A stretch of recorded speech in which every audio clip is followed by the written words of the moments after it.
RFI. Este ora 11 și 19 minute la RFI. Bună dimineața tuturor, sunt Mihaela Dedeoglu și vă invit să rămâneți alături de noi în această oră în care vom vorbi despre Muntele Vrăjit. Thomas Mann, 150 de ani, iată o aniversare a Institutului Goethe din București, o aniversare realizată cu desene și monotipii de Matei Șerban Sandu, o expoziție pe care o puteți vedea la pavilionul Goethe din București. Pentru a vorbi despre această expoziție sunt în studioul nostru, evident, artistul Matei Șerban Sandu, căruia îi mulțumesc foarte mult pentru vizită. Eu mulțumesc pentru invitație. Și Joachim Umlauf, directorul Institutului Goethe din București. Bună dimineața și mulțumesc. Bună ziua, bonjour. Bonjour. D'ailleurs, nous avons déjà l'habitude de parler en français, donc on va continuer nos bonnes habitudes, parce que moi, mon allemand, malheureusement, est resté au niveau de l'école primaire. Pardonnez-moi. Voilà. Donc, je vais commencer avec vous, monsieur le directeur. Parlez-moi un petit peu de cet anniversaire et comment l'Institut Goethe se prépare et s'est préparé pour Thomas Mann. Oui, bien sûr. Merci de me passer la parole. Merci pour l'invitation. Et il est vrai, on a souvent des jubilés, des célébrations de grands personnages. On a eu, par exemple, l'année passée, on se rappelle, Franz Kafka. Il y a quelques années, Beethoven. Maintenant, c'est Thomas Mann. Et notre idée, c'est toujours comment on peut actualiser l'artiste, c'est-à-dire de ne pas le présenter dans son contexte historique, mais de le rendre actuel. Et je suis certain que vous allez partager dans un instant sur cette forme d'actualisation. Mais il faut dire que Thomas Mann, qui est une des grandes figures de la littérature allemande, avec Goethe bien entendu, ce grand écrivain, prix Nobel de la littérature. En 1929. C'est ça, pour les Buddenbrooks. Mais c'est aussi une figure emblématique puisque il a caché son homosexualité. Ou plutôt son bisexualité, puisqu'il était marié, il avait beaucoup d'enfants et il a fondé une famille très littéraire avec d'autres écrivains comme Erika Mann, comme Klaus Mann, qui sont devenus aussi de grands écrivains. Donc c'est une sorte de dynastie, si vous voulez, littéraire. Mais ça, pour ça aussi, il est très intéressant aujourd'hui. Donc un écrivain très bourgeois, avec une famille bourgeoise, avec des enfants, mais en même temps avec des penchants bisexuels, homosexuels, ne vivant pas entièrement cette homosexualité, mais qui ressurgit dans son œuvre. Vous avez par exemple La mort à Venise, bien entendu, ce fameux texte qui parle de cette fascination pour les jeunes hommes, et puis dont on a été tourné un film de Visconti notamment. Donc c'est un personnage très emblématique, intéressant pour nous, et aussi politiquement, si vous voulez, Michael, parce que dans ce temps-là où on est confronté à des idéologies différentes, à la montée du populisme de nouveau, Thomas Mann a fait, si j'ose dire, un chemin inverse, parce que étant au début un écrivain de droite, très sceptique après la Première Guerre mondiale quant à la Première République allemande, donc plutôt faisant l'éloge de la monarchie et être antidémocratique face à la montée des populismes en Allemagne, à la montée du national-socialisme. Il est devenu démocrate. Il a écrit des textes démocratiques, il s'est exilé pendant la Deuxième Guerre mondiale, il a tout mis en œuvre depuis les États-Unis, par la radio par exemple, oui. Par la radio par exemple, de lutter, de se battre contre le national-socialisme. Et en cela, déjà politiquement, c'était une figure très intéressante pour nous, et aussi artistiquement, bien entendu. Mais peut-être on va en parler un tout petit peu plus tard. Pourquoi la montagne magique? De ce Muntele Vrăjit? Am convenit cu Ana Lepădatu, care a fost curatora expoziției, să îmi aleg una dintre operele scriitorului. Și am ales Muntele Vrăjit pentru că o citisem în tinerețe și acum revenind la text am gândit că pot face o expoziție plecând de la cei doi filozofi, Nafta și Settembrini, care de-a lungul cărții au dialoguri în contradictoriu. Cei doi filozofi creează tensiunea, să spunem, tensiunea cărții, pentru că tot timpul au păreri contradictorii la prima vedere, zic eu, pentru că toate părerile se întâlnesc în final în încercarea noastră de a fi oameni mai buni. Deci ați recitit Muntele Vrăjit. Eu cred că l-am citit în liceu. L-ați recitit. Da. Și atunci am ales două tehnici diferite, pentru că sunt cele două voci ale filozofilor care se contrazic. Una este monotipia și cealaltă desenul în pensulă, în tuș.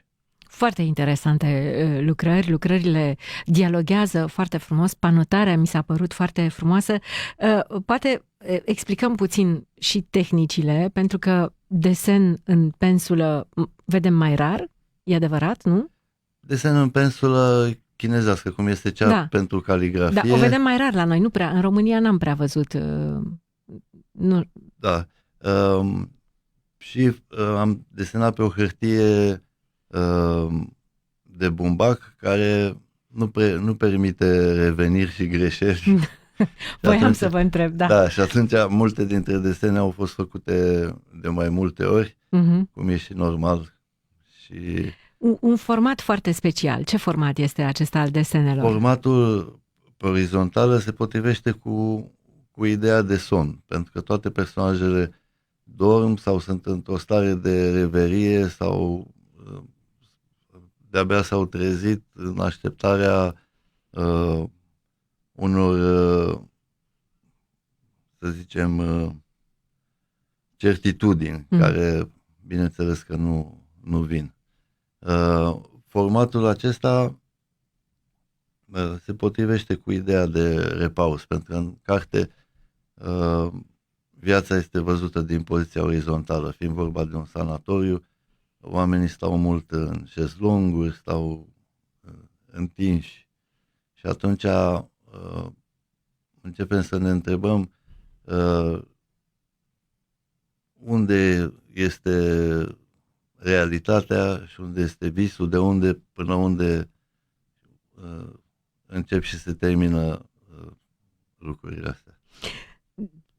Desenele sunt puse în partea superioară, lucrările sunt toate puse câte două, deasupra, în partea superioară este desenul, în partea de jos monotipia. Ce este o monotipie? O monotipie este, ca să fac o metaforă, e ca un desen pe nisip. Deci se ia o placă metalică sau din alt material și cu cerneală tipografică, cu cerneală de gravură, desenăm. Și în momentul în care considerăm că e gata desenul, se trece prin presă. Asta conferă imaginii o curățenie și cum să spun, specificul gravurii apare. Deși avem doar un singur exemplar.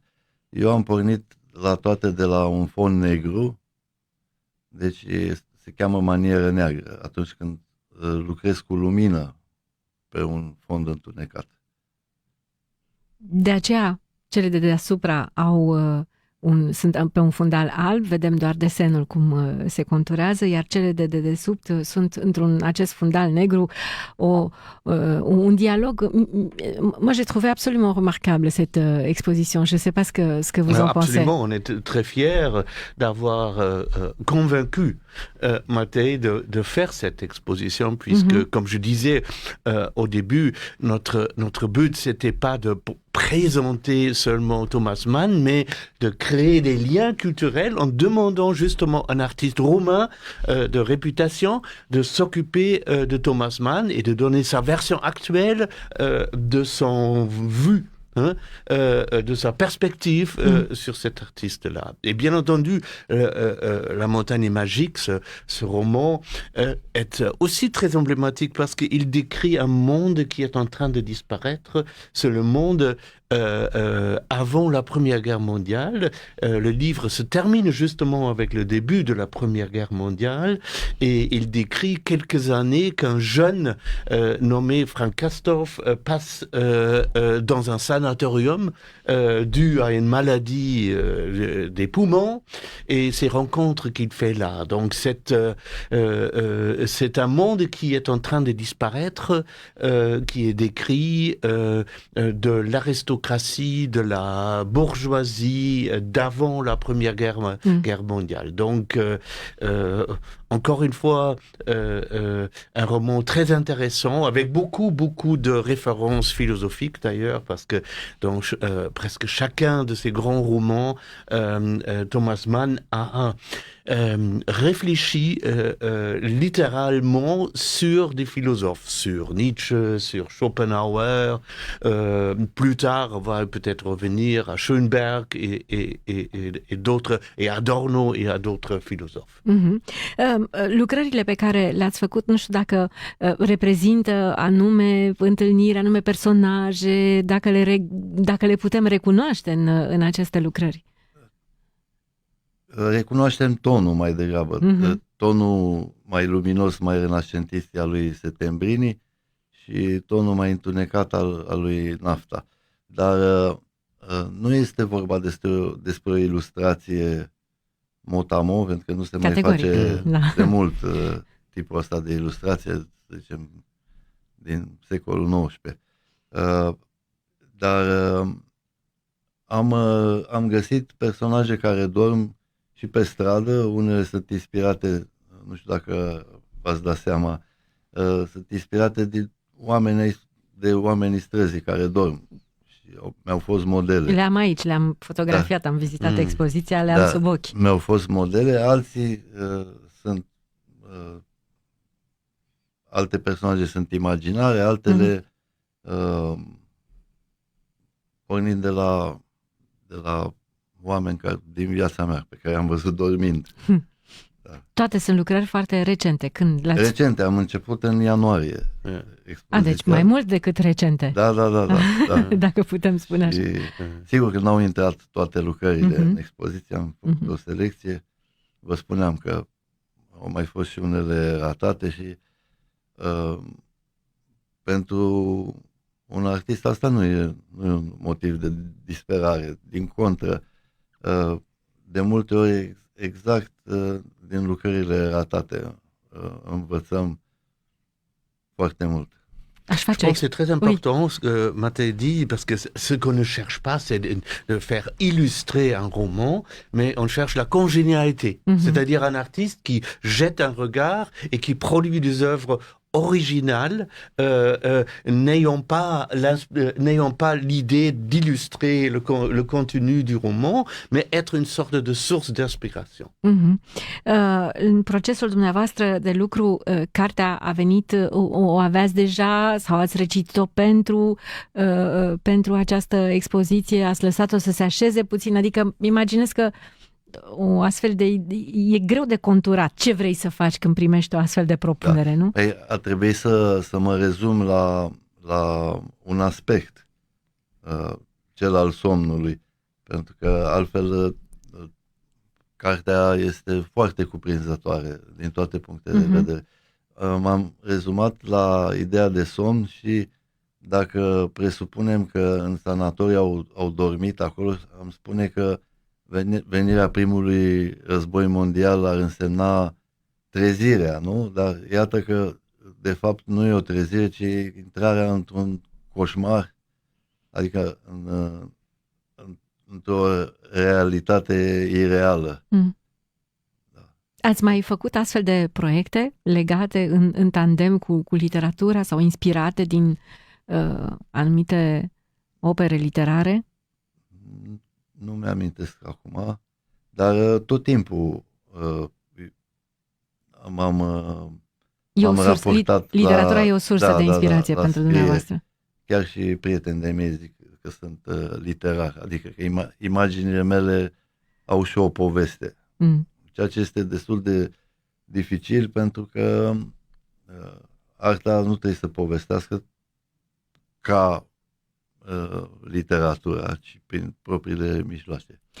Există, cred că aceasta este ultima din serie, acest tandem.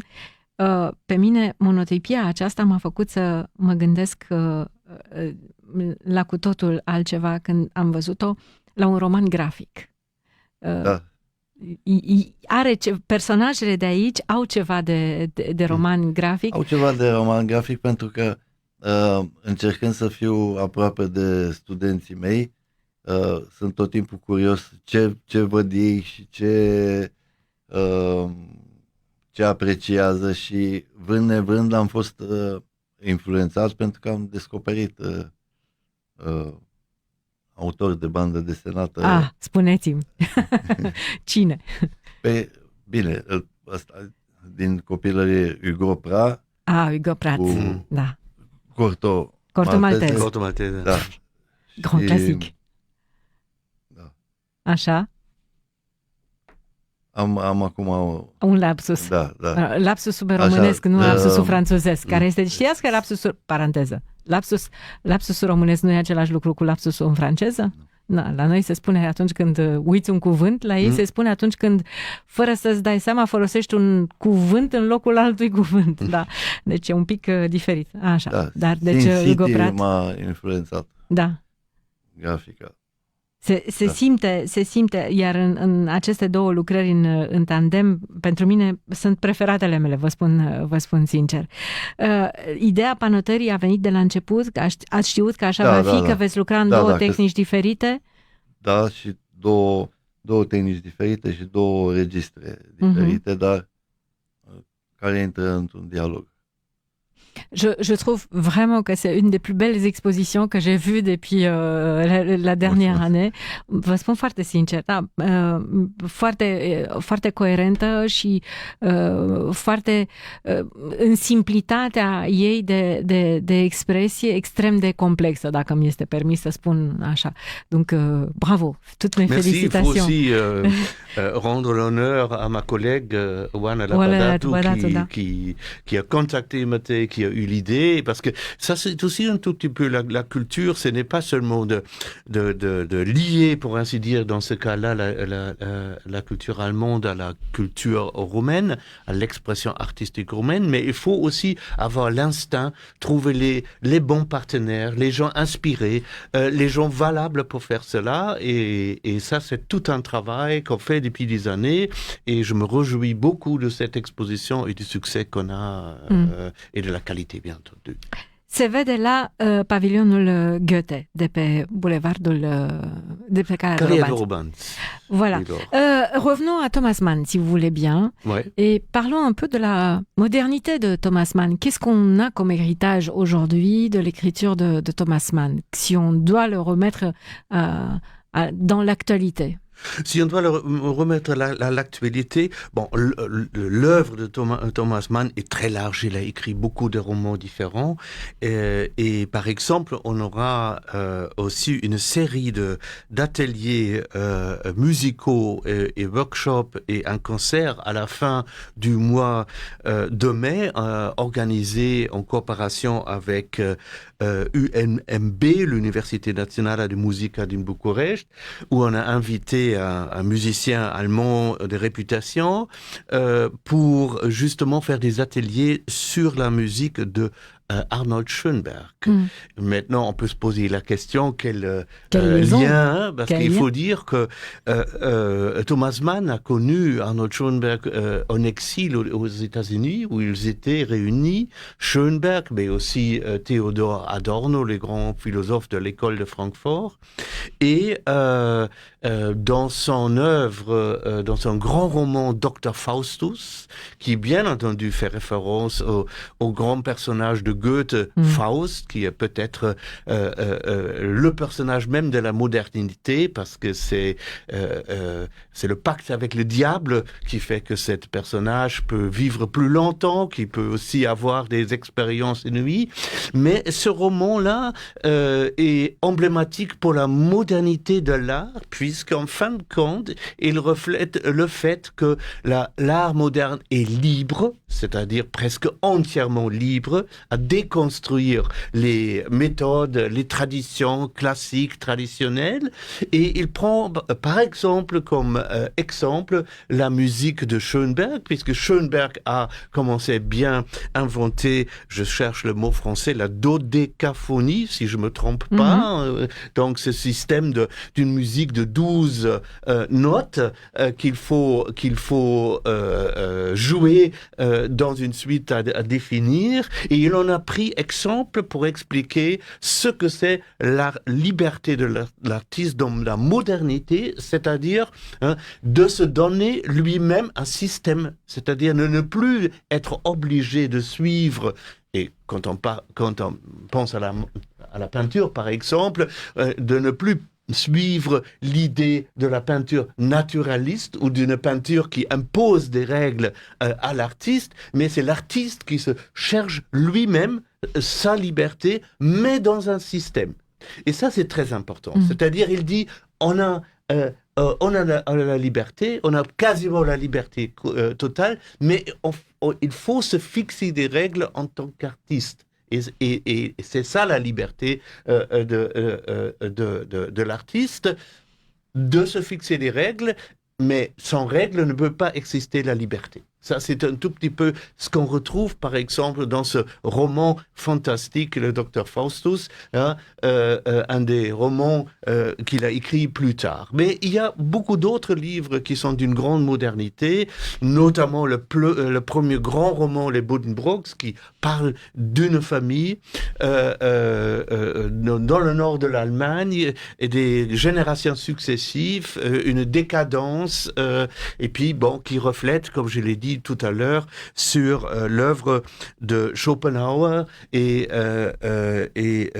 d'autres philosophes. Mais il y a aussi un fait qui est très important, dont on parle aussi aujourd'hui, c'est une certaine dispute entre Thomas Mann et son frère Heinrich Mann.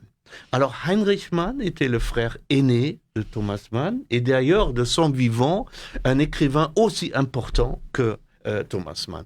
Heinrich Mann était très francophile, et il était convaincu que la littérature avait un rôle à jouer dans la société en décrivant des faits sociétaux.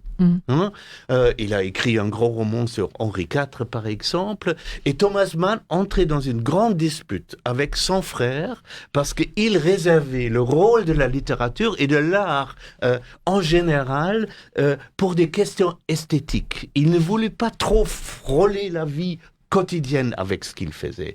Et c'est devenu une très très intéressante dispute parce que ça reflétait en même temps une sorte de conflit permanent entre la France et l'Allemagne qu'on peut décrire par les mots de culture et civilisation.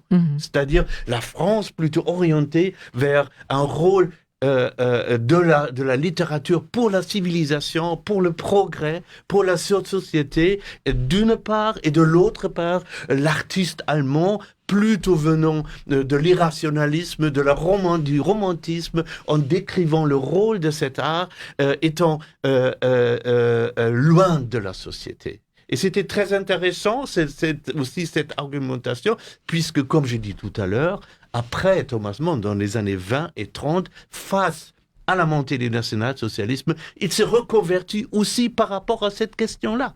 Parce qu'il a vu que les artistes avaient un rôle à jouer dans la société. Il ne pouvait plus s'abstenir à ne pas être politique et à continuer à être dans cette tour d'ivoire de l'art. Pardonnez-moi cette question, mais est-ce que dans toute sa famille a basculé de ce côté, ou c'était le seul qui avait changé d'opinion politique et qui s'est réveillé, si on peut dire comme ça? Non, toute la famille était une famille de, aujourd'hui on dirait des outsiders. Bon, c'était aussi un fils homosexuel, qui d'ailleurs, Klaus Mann, qui s'est suicidé après la fin de la Deuxième Guerre mondiale sur la Côte d'Azur. Il était aussi toxicomane. Une fille, Erika, qui avait beaucoup joué dans les cabarets artistiques de Berlin des années 30, par exemple, dans les années 20 et 30. Donc, toute la famille est devenue une fille moderne. Vous savez, donc, comme j'ai dit au début, la famille traditionnelle bourgeoise évitait comment dire, et de montrer les différences, par exemple, homosexualité, des choses comme ça. Mais les années 20, les années 30 ont fait que ces familles ont éclaté d'une certaine façon. Donc, de nouvelles formes de vie ont émergé, et ainsi cette famille reflète, si vous voulez, un tout petit peu aussi le développement de la société au XXe siècle et en Allemagne. De recitit, deci, Muntele Vrăjit și Thomas Mann, de ce nu? Cu ce idei ați rămas din relectura lui Thomas Mann? Era pentru prima oară că o citiți sau ați citit-o ca toți probabil în liceu, nu? Că făcea parte, cred. Dacă nu era din lecturile obligatorii, oricum era... Nu cred, era în bibliotecă, că noi suntem din aceeași generație, deci în mod sigur am avut cam aceleași cărți prin bibliotecile noastre. Așa. Deci, sfârșitul cărții m-a marcat cu începutul războiului. Adică, cum spunea, este moartea unei lumi și nu este o trezire către ceva bun, ci către sfârșirea care a urmat. Deci, avem și gravurile, de exemplu, a lui Otto Dix despre război, care vorbesc despre lumea care avea să vină. C'est à relire, en fait. Absolument à relire. Et il y a aussi, on ne doit pas avoir peur, il y a aussi des textes tout à fait pas très volumineux, comme La mort à Venise, par exemple, ou Tonio Kröger, ou bien Félix Kroll, et aussi des romans très comiques, très amusants. Donc on trouve du tout un tout petit peu, et aussi des essais. Notamment des essais des années 20 qu'il a écrits sur Goethe et la démocratie notamment. Ça, c'était le texte où il a exprimé sa volonté démocratique. Donc, il y a des choses à relire. Et il y a pas mal de traductions également en roumain, bien entendu, qu'on peut trouver dans les librairies spécialisées. D'ailleurs, La montagne magique a été traduite en très nombreuses langues. Même à l'époque, ça a été un best-seller dès le début, 100 000 exemplaires dans l'année à l'époque. Donc déjà 100 000 exemplaires à l'époque, c'était quand même quelque chose. Donc voilà, toutes mes félicitations. C'était un très, très, très, très, très beau projet. Merci beaucoup. Juste, je souligne que le 19 mai, à 18h, nous allons avoir un finissage à l'Institut Goethe de cette belle exposition. Et on va certainement aussi s'entretenir un petit moment avec Mattei. Il va nous montrer sur place ce qu'il a fait pour nous. Merci. Oui, on n'a pas fini. On a déjà le programme du mois de mai. Alors, dites-nous tout. Qu'est-ce qui se passe encore ce mois-ci? Le Festival du film européen. Le Festival du film européen est un projet phare de l'ICER, de l'Institut culturel roumain, qui l'organise depuis des années, mais ensemble avec les instituts culturels européens. Vous savez, on est 15 instituts culturels européens, on est réunis dans un groupe qui s'appelle ONIC, ici, qui regroupe les Roumains, les Allemands, les Français, les Italiens, les Espagnols et beaucoup d'autres. Et puis, en fait, depuis des années, ce festival, dont l'ouverture est prévue, je pense, pense pour jeudi prochain, dans 2 jours, si je ne me trompe pas. Et c'est toujours un événement, puisque ce festival n'a pas lieu seulement à Bucarest, mais aussi dans d'autres villes. Donc c'est un très beau projet qui montre aussi notre volonté de coopérer au niveau européen. Je viens de voir qu'aujourd'hui, vous avez une rencontre avec un auteur que j'adore. Je me souviens que ça s'est vu à l'époque où je l'avais invité au studio. Il était déjà venu dans nos studios, Jan Konevke. Ouais. C'est un auteur allemand qui vit entre Bucarest, Vienne et Berlin. Voilà. Donc c'est très intéressant. Donc Pourquoi j'ai raté ça? Pourquoi il n'est pas là avec nous aujourd'hui? Oui. Donc c'est un grand connaisseur de la Roumanie. Il écrit aussi beaucoup sur la Roumanie dans les journaux allemands. Et on l'a invité parce que ces jours-ci, on a un séminaire qui se passe à l'Institut Goethe, et ça c'est aussi quelque chose de très spécial, qu'en Europe, il y a des universités qui se lient autour des projets. Et ça, c'est un de ces projets. Donc, il y a plusieurs universités, dont l'université de Bucarest, mais aussi l'université d'Aix-en-Provence-Marseille, l'université d'Athènes et d'autres qui se sont liés autour de la thématique de la migration et l'exil. Et donc, tous les ans, il y a des étudiants et des enseignants qui se rencontrent dans une des villes de ces universités pour organiser des séminaires sur ces thématiques-là, pour échanger. Et justement, c'est dans ce cadre-là qu'on a invité, comme ce soir, Jan Konevke, puisque son dernier roman, et ça c'est très bien, parce que c'est vraiment, ça suit un tout petit peu notre discussion sur Thomas Mann, sur son dernier roman qui s'appelle Im Schatten zweier Sommer, donc à l'ombre de 2 étés, justement porte sur un auteur autrichien très connu, très important du 19e siècle, et qui s'appelle Joseph Roth. Joseph Roth, un auteur juif de la Galicie, on dit, je pense. Je crois, donc, oui. Ce qui est aujourd'hui l'Ukraine, bien entendu. Donc, juif germanophone, qui a étudié à Vienne, qui est devenu un chroniqueur, si j'ose dire, de l'éclatement de l'Empire de Habsbourg. Il a écrit des romans très connus, Radetzky Marche, par exemple, et qui a vécu à Vienne, à Paris, qui a dû s'exiler, comme beaucoup d'autres, dans les années 30, en tant que juif autrichien à Paris, et qui est mort dans des circonstances très tragiques à Paris à la fin des années 30.